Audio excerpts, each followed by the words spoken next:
During shutdown, the demand for breeder puppies was at an all-time high, and now we are seeing record intake numbers at shelters and extremely low adoption rates. More animals are losing their lives, and we feel the struggle daily. Then add on a large number of dogs that were seized from a cruelty case, and the need is overwhelming. That's what happened in our state in the fall of 2021. 48 dogs were removed and confiscated from conditions so deplorable that some were on the verge of death or sadly had already passed away. The Sioux Falls Humane Society took custody and cared for those victims until suitable rescues and homes could be found after nursing many back from the brink of death. Sioux Empire Pit Rescue welcomed 8 of those victims into our program, and these are their stories. She was one that was found running. She came in with a bunch of health issues. She had a lot of, looked like she'd been attacked by a dog. She had one big giant hole under her chin. Rachel noticed her walking. She had a little bit of a limp. She went to her ACL tear and a luxating patella. When I first brought her home, she was terrified.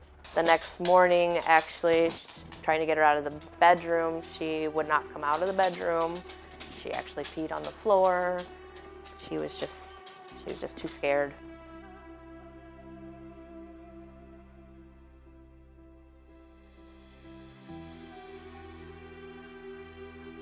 He was from a big litter, and every dog in that litter was very outgoing and social, except for him. The only way we could get him out of his kennel was to have him follow another dog out, like another one of his litter. I think he will always be a shy dog. I think that is part of his personality, but he continues to shine more and more each day.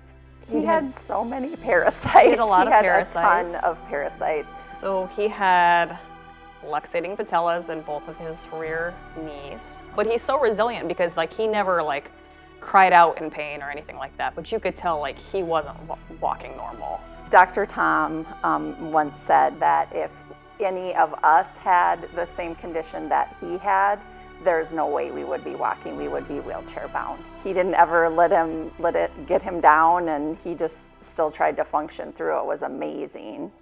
His adoptive mom is so amazing, and she takes such great care of him. He has a new brother that he lives with. She gets him massages weekly to help with his legs.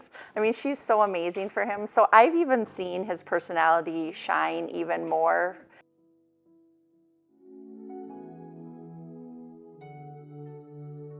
He has heartworm and he was hookworm positive.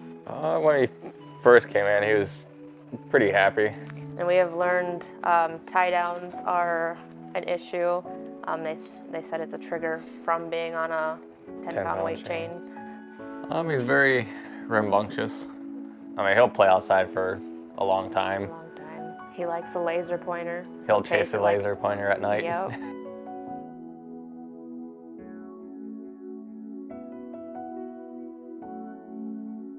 Sage was very shut down. He was a small dog to start with, but he would cower and crouch with just about everything. He hated car rides. You had to carry him and lift him in.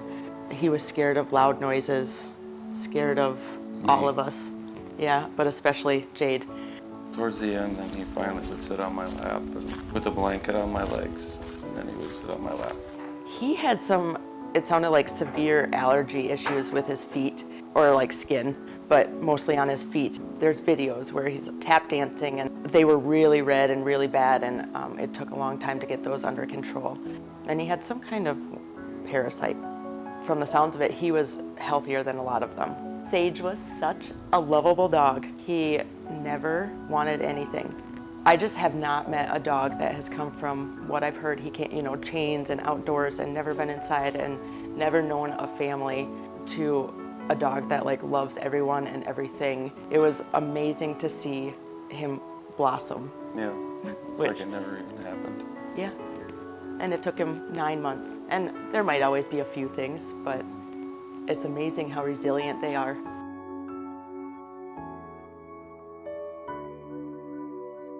She was laying in a pile of dirt on a 6-foot chain for, probably the first 3 years of her life. She had a ton of parasites and she had a pretty heavy load. Hers were a little bit tougher to get rid of, probably had them all of her life. And I think when they did come in too, they were originally fairly underweight, not where they were supposed to be. I believe she actually was missing some fur, kind of where the collar had been, and a little bit around her eyes and stuff. And as you can see, she's got her fur has grown back in pretty nice. And we could really tell that the shelter environment was just taking a toll on her mental health. We could see her, really declining, becoming a little bit, started to not care about things. The shelter environment is very hard on dogs. She needed that 2-week shutdown to just sleep and feel safe. It makes me just so elated that she can finally feel comfortable enough and safe enough to sleep and snore.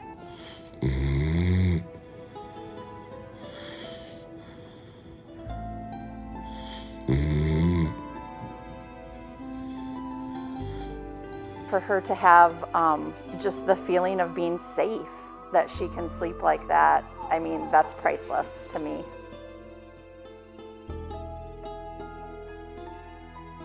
She was pretty healthy when we got her. When they rescued her, she was skin and bones. She did have a lot of scars on her, but she was relatively healthy when we got her. I wouldn't really say that she was a scared dog. I would say that she was a shy dog. She was timid of everything, all the new experiences. And we had one day where she went 48 hours without going potty outside. So she was just kind of trying to get used to everything. When she started out with us, she had anxiety shivers, where she, even in a calm setting, she would just shiver like she was cold, and we always worried maybe she's just too anxious, maybe we need to give her crate time and give her some alone time, and that kind of started to go away the longer that we had her. We couldn't hand feed her from day one. She just wouldn't take food from us. So eventually she got to the point to where she could take treats from us. We could hand feed her. She was fine with us petting her. Her personality a little bit, she definitely liked playing with her toys and would throw them up in the air, and they would end up behind the couch or behind the TV. Afterward, she definitely got a little more kooky and goofy and kind of had her own little funny personality quirks that she got used to after she was comfortable with us.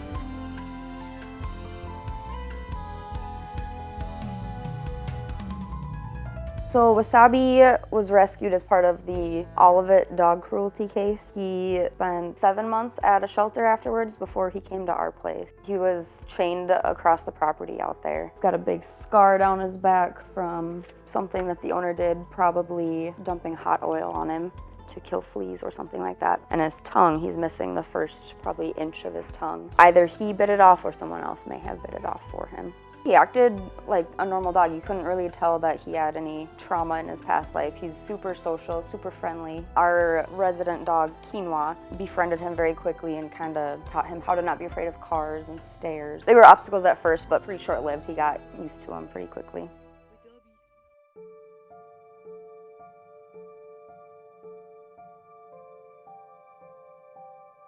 When Pepper first came in, she had some medical conditions. She was positive for hookworm.